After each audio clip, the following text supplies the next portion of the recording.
Cerita Silat Online Channel mempersembahkan serial Pendekar Raja Wali Sakti, episode Jago-Jago Bayaran, bagian 6. Selain daerahnya sangat berbahaya, kawah neraka juga menyimpan banyak misteri.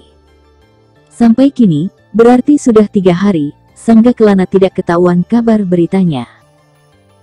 Sedang Sangga Bawung sudah menggeletak jadi mayat busuk, dengan tubuh hancur digerogoti ratusan ular berbisa.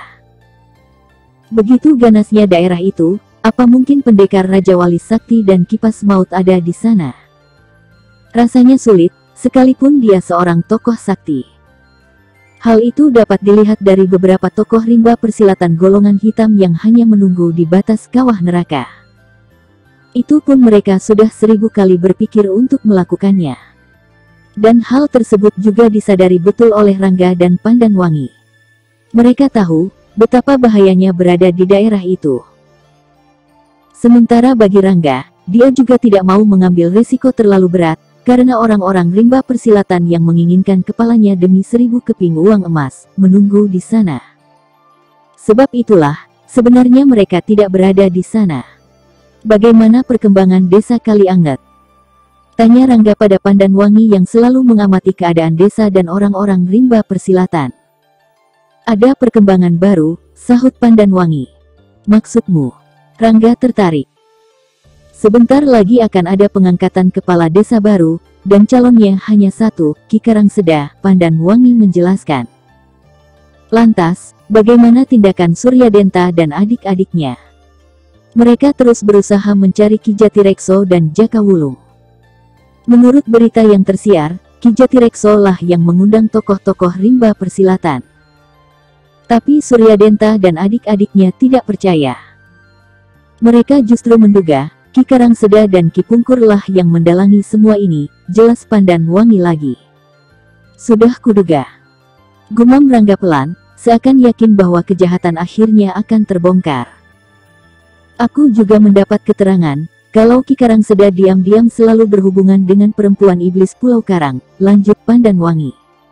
Siapa dia? Tanya Rangga sedikit terkejut. Perempuan tua, tapi masih kelihatan muda dan cantik. Dia adalah seorang tokoh sakti yang datang dari Pulau Karang. Dulu, Ki Jatirekso juga pernah berhubungan dengan perempuan itu, ketika masih sama-sama muda. Tapi, waktu itu ia masih terkenal dengan sebutan pendekar pukulan besi. Teruskan, pinta Rangga ketika Pandanwangi berhenti. Aku belum tahu pasti, ada hubungan apa di antara mereka. Tapi yang jelas, sebelum peristiwa itu terjadi, Ki Jatirekso memang sudah memerintahkan Jaka Wulung untuk mencarimu, lanjut Pandanwangi. Mencariku? Untuk apa? Tanya Rangga terheran-heran. Entahlah, hanya itu yang bisa kuperoleh, sahut Pandanwangi.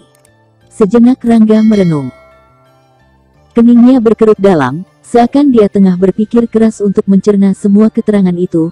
Memang belum seluruhnya jelas, tapi sedikit banyak sudah bisa dijadikan gambaran.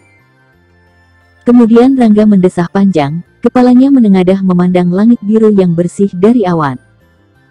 Tampak matahari mulai condong ke barat, sedang sinarnya tak lagi menyengat. Perlahan-lahan pendekar Raja Wali Sakti bangkit. Pandangan matanya lurus ke kawah neraka. Dari tempat yang cukup tinggi seperti itu, dia dapat melihat jelas bentuk dari daerah itu.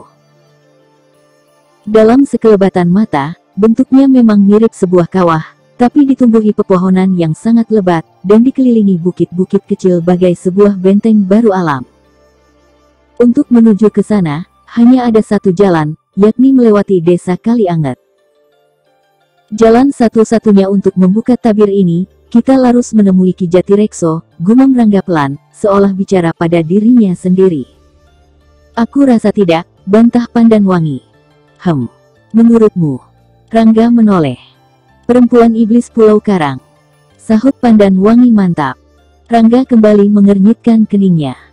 Memang, perempuan itu pasti mengetahui semuanya. Hanya saja, rasanya tidak mungkin bisa memperoleh keterangan darinya. Bagaimana mungkin, sudah jelas dalam masalah ini dia selalu berhubungan dengan Ki Karangseda. Di lain pihak, untuk menghubungi Ki Jatirekso atau Jaka Wulung, sepertinya kurang tepat. Bukan hanya memakan waktu saja, tapi mereka tidak tahu kemana harus mencari.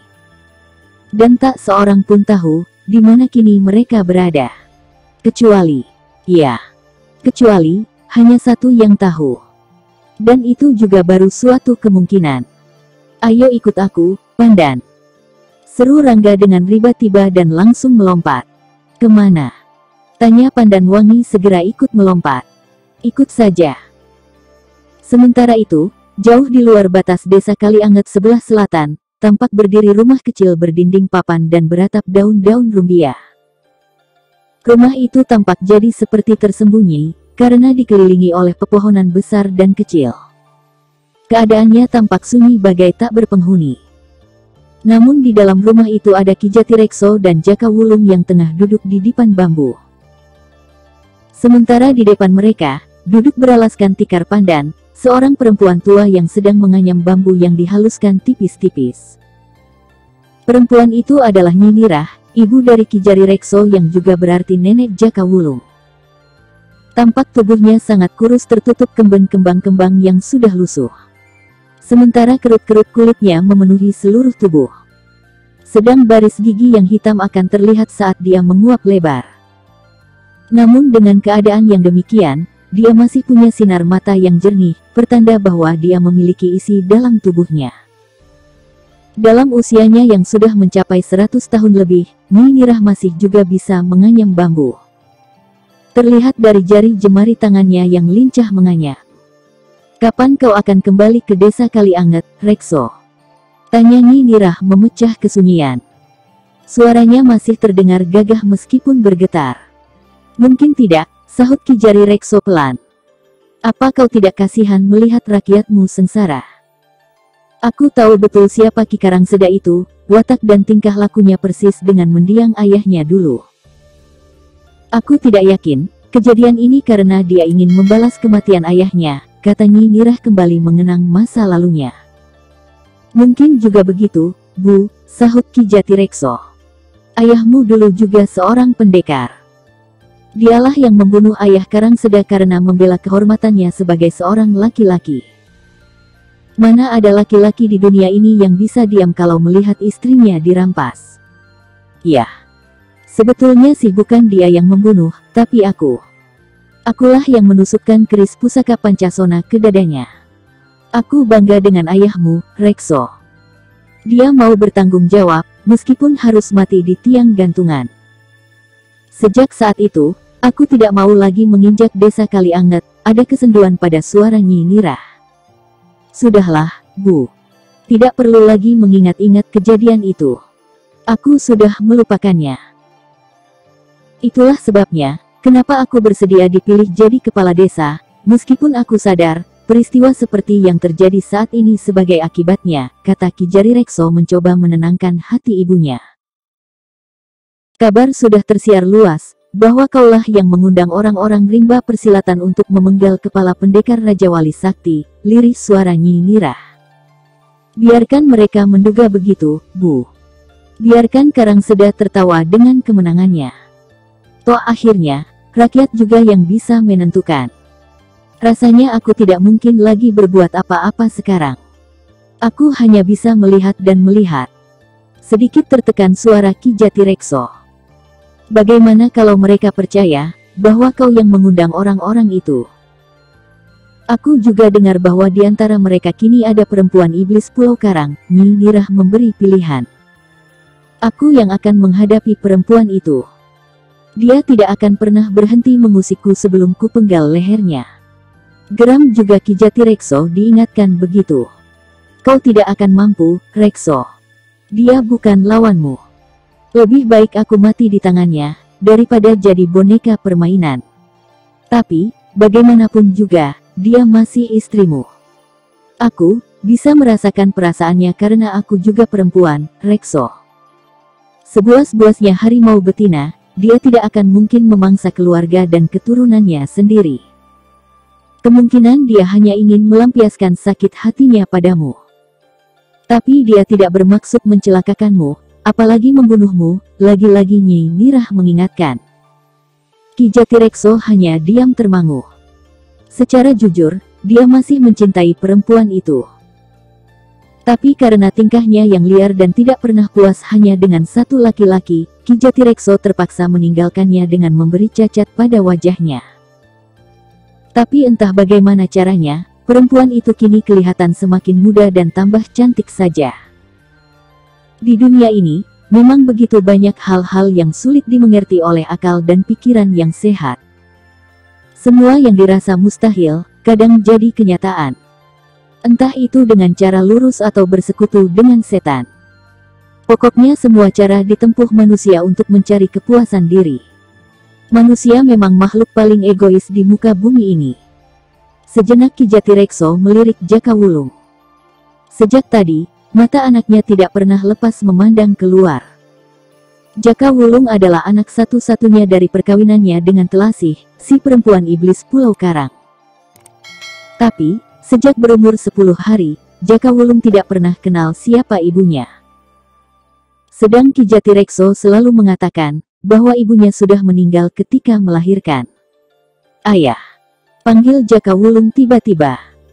Ki Jatirekso segera bangkit dan mendekati anak muda itu.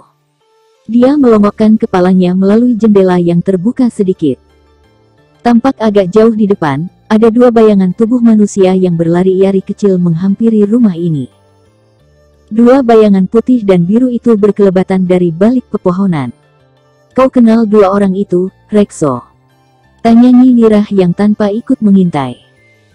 "Belum begitu jelas," sahut Ki Jatirekso yang tidak lagi heran mendengar pertanyaan ibunya. Dikenal betul siapa ibunya. Perempuan itu bisa mendengar dan membedakan gerak dari jarak yang cukup jauh. Karena dia memiliki ilmu pendengaran jarak jauh yang sudah sempurna. Dua orang itu memiliki ilmu yang sangat tinggi, ayunan kakinya begitu ringan dan halus, gumam Nyi Nirah seraya berusaha bangkit. Melihat itu, Jaka Wulung segera melompat dan membantu neneknya berdiri. Kemudian dituntunnya ke dekat jendela. Meskipun perempuan itu tidak memerlukan bantuan untuk berjalan, tapi dia membiarkan cucu satu-satunya itu membantu. Bahkan dia tersenyum bangga pada Jaka Wulung. Sedangkan Ki Jatirekso memberi tempat agar ibunya bisa lebih jelas melihat keluar. Satu laki-laki dan satu perempuan. Mereka masih amat muda, kata Nyi Nirah setelah memandang keluar sebentar. Ada pedang di punggung. Bentuknya begitu mirip dengan kepala burung. Benar-benar pasangan yang serasi. Cek cek cek. Pendekar Raja Wali Sakti. Gumam Ki Jatirekso pelan. "Siapa?" tanya Nyi Nirah. Tapi sebelum pertanyaan perempuan itu terjawab, Ki Jatirekso sudah mencelat keluar. Begitu cepatnya, tahu-tahu dia sudah berdiri tegak di depan pondok. Ki Jatirekso tampak seperti menghadang dua orang yang semakin dekat ke arah pondok. Benarkah dugaan dan penglihatan Ki Jatirekso? Apa yang didengar dan dirasakan Nyi Nirah memang benar. Dua orang yang datang itu adalah pendekar Raja Wali Sakti dan si Kipas Maut. Mereka segera berhenti melangkah setelah jaraknya dekat dengan Ki Jatirekso. Sementara dari dalam pondok, Nyi Nirah keluar didampingi Jaka Wulung. Rangga segera merunduk, memberi hormat pada perempuan tua yang sudah berdiri di samping Ki Jatirekso. Nyi Nirah membalas dengan mengangguk pula sebagaimana seorang pendekar bertemu sesama pendekar. "Kalau tidak salah penglihatanku, benarkah nenek yang bernama Nyi Nirah?" tanya Rangga ingin memastikan. "Benar, anak muda. Dari mana kau bisa tahu namaku?" balas Nyi Nirah sopan, mengimbangi kesopanan Rangga. "Bibi Pelangi banyak cerita tentang nenek." "Ah, ya. Bagaimana keadaan dia sekarang? Apakah kedua keponakannya sehat dan betah tinggal di sana?" "Semuanya baik-baik saja, Nyi." Nyi Nirah melirik Jaka Wulung yang berdiri di samping ayahnya. "Jaka, kenapa kau diam saja seperti patung? Ayo, beri hormat pada pamanmu," sentak Nyi Nirah. Jaka Wulung jadi kebingungan, buru-buru dia membungkuk, memberi hormat. Rangga tersenyum dan membalas dengan membungkuk pula. Keadaan tersebut, bukan saja mengherankan Ki Jatirekso dan anaknya, Jaka Wulung. Pandan Wangi pun demikian. Mereka heran melihat Nyi Nirah dan Rangga seperti sudah saling kenal, hingga saling hormat begitu rupa. Aku sudah banyak tahu tentang dirimu, Rangga. Biarpun berpuluh tahun aku mengurung diri di sini, tapi setiap kejadian di luar, aku selalu bisa mengikutinya. Adik Pelangi mengatakan bahwa dia telah mengangkatmu sebagai saudara, dan tentunya kau juga jadi saudaraku, kata Nyi Nirah tersenyum lebar. Terima kasih, ucap Rangga. Mari, sebaiknya kita ngobrol di dalam saja, ajak Nyi Nirah. Rangga segera menggamit tangan Pandan Wangi dan mengikuti langkah Nyi Nirah yang didampingi Ki Jatirekso dan Jaka Wulung. Tak lama kemudian, tampak mereka telah duduk di lantai pondok yang beralaskan papan dan dilapisi tikar pandan. Jaka Wulung segera menyediakan beberapa guci arak dan gelas dari bambu yang dihaluskan. Silakan, Nyi Nirah mempersilakan tamunya untuk minum. Rangga segera mengangkat gelas yang sudah diisi arak manis oleh Jaka Wulung. Sementara Pandan Wangi juga minum setelah Nyi Nirah dan Ki Jatirekso menenggak minuman dari guci yang sama. Sedangkan Jaka Wulung hanya duduk di samping neneknya. Di benaknya masih diliputi berbagai macam pertanyaan mengenai Rangga dan neneknya yang begitu saling menghormati. Apakah ada sesuatu yang khusus hingga kau datang kemari? Atau hanya sekedar singgah? Tanya Nyi Nirah setelah beberapa saat terdiam. Sebenarnya aku sengaja datang ke sini, tapi tanpa diduga malah bertemu dengan Ki Jatirekso dan adik Jaka Wulung di sini, sahut Rangga sambil melirik dua laki-laki yang duduk mengapit Nyi Nirah. Ya, aku tahu. Nyi Nirah terangguk-angguk. Terus terang, Nyi. Sejak semula aku tidak percaya, kalau Ki Jatirekso mengundang jago-jago itu untuk membunuhku, kata Rangga sejujurnya. Dan kedatanganku ke sini, sebenarnya juga untuk meminta bantuan pada Nyi. Karena menurut Bibi Pelangi, Nyi memiliki kelebihan yang tidak dimiliki orang lain. Ki Jatirekso sudah menceritakan semuanya padaku.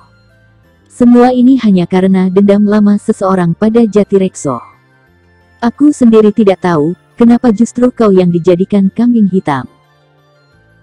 Kemudian tanpa diminta, Jatirekso pun segera menceritakan semua yang terjadi beberapa tahun lalu, sampai berbuntut panjang hingga kini. Sementara Rangga sedikit kaget, setelah mengetahui ternyata Ki Jatirekso anak dari Nyi Nirah. Kini persoalannya sudah jelas. Jago-jago bayaran sengaja didatangkan untuk mengacaukan suasana, yang sebenarnya hanya untuk menutupi maksud buruk Ki Karangseda. Aku tahu di mana perempuan iblis itu tinggal, kata Jaka Wulung. Dari mana kau tahu, Jaka? Tanya Ki Jatirekso. Selama ini aku menyelidiki, siapa yang menyediakan 1000 keping uang emas. Maaf, Ayah. Semua ini kulakukan untuk membersihkan nama ayah, Jaka Wulung menjelaskan.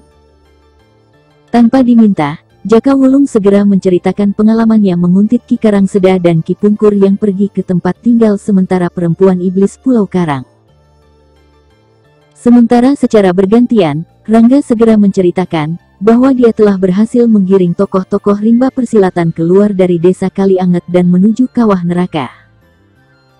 Kini dalam gubuk itu terdengar mereka bercerita saling sambung, apa yang mereka alami selama ini sambil mencari jalan keluarnya. Kini Rangga sudah tahu duduk persoalannya, siapa yang patut diberi dukungan dan siapa yang harus dilawan. Tiba-tiba hatinya panas, karena dijadikan kambing hitam oleh Ki Karangseda dan perempuan iblis Pulau Karang. Rupanya mereka memanfaatkan masa silam untuk menggulingkan Ki Jatirekso. Suatu rencana keji yang tersusun dengan rapi. Bersambung ke episode Jago-Jago Bayaran. Bagian 7. Jangan lupa like dan subscribe, terima kasih.